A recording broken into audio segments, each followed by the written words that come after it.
Bonjour à tous, on commence par l'info qui a tenu toute l'Espagne en haleine hier et ça se ressent à la une des journaux espagnols. Quique Setién a été nommé nouvel entraîneur du Barça en lieu et place d'Ernesto Valverde qui s'est fait donc destituer par la direction barcelonaise. L'ancien du Betis, Quique, a signé pour 2 ans et demi jusqu'en 2022 et il a été recommandé par Xavi, précise le journal Mundo Deportivo. Il a été choisi pour inverser la dynamique et se battre pour remporter tous les titres, écrit de son côté le quotidien Sport.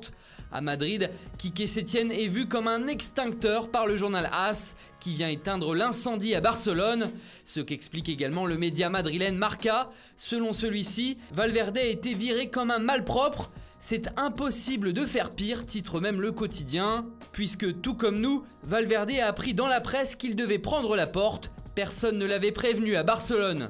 En Angleterre, un seul sujet fait également la une, mais ici c'est José Mourinho qui en est à l'origine, comme souvent d'ailleurs. En parlant de la blessure d'Harry Kane, le Special One a laissé entendre que son attaquant vedette pourrait être out jusqu'à la saison prochaine et donc manquer l'Euro 2020 avec l'Angleterre. De quoi faire peur à toute une nation. Et les tabloïds n'y vont pas de main morte pour décrire l'ampleur de cette déclaration. En témoignent ces gros titres à la une. Dans le Sun aussi, c'est le buteur anglais qui fait la première page. Regardez ailleurs, les fans des Three Lions, s'exclame le quotidien britannique, qui se penche également sur les mercatos des clubs anglais. Manchester United serait prêt à signer un gros chèque pour enrôler le milieu portugais du Sporting, Bruno Fernandes. Une réunion a eu lieu hier à Londres pour y régler les derniers détails. Arsenal, de son côté, aurait visé le défenseur anglais de Manchester City, John Stones, pour renforcer sa défense cet hiver. Ayant perdu sa place de titulaire avec Pep Guardiola, il souhaite avoir le maximum de temps de jeu en vue de l'Euro 2020 qu'il disputera avec l'Angleterre. En Italie, l'actu est à l'hôpital. La pépite de l'AS Roma, Nicolo Zaniolo, a été opéré avec succès de sa rupture des ligaments croisés, annonce le Corriere dello Sport. Le milieu italien ne jouera plus de la saison, c'est certain, et pourrait même manquer l'Euro. Un véritable coup dur pour la sélection italienne, mais aussi pour le club giallo-rosso qui va devoir lui trouver un remplaçant cet hiver.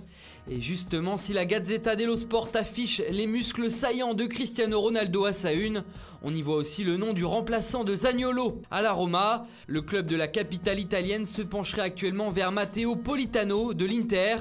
Peu utilisé par Antonio Conte cette saison, l'ailier droit pourrait être inclus dans un échange avec le Romain Spinazzola, un deal qui arrange les deux équipes puisque l'Inter cherche à se renforcer sur son couloir gauche.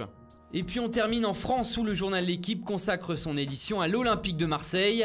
L'OM se montre enfin digne de ses ambitions de Champions Project, écrit le quotidien, mais précise tout de même que le prochain mercato d'été sera compliqué.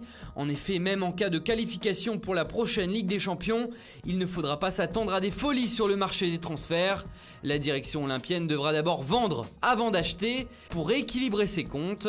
On rappelle que Marseille est strictement encadré par l'UEFA dans le cadre du fair play financier.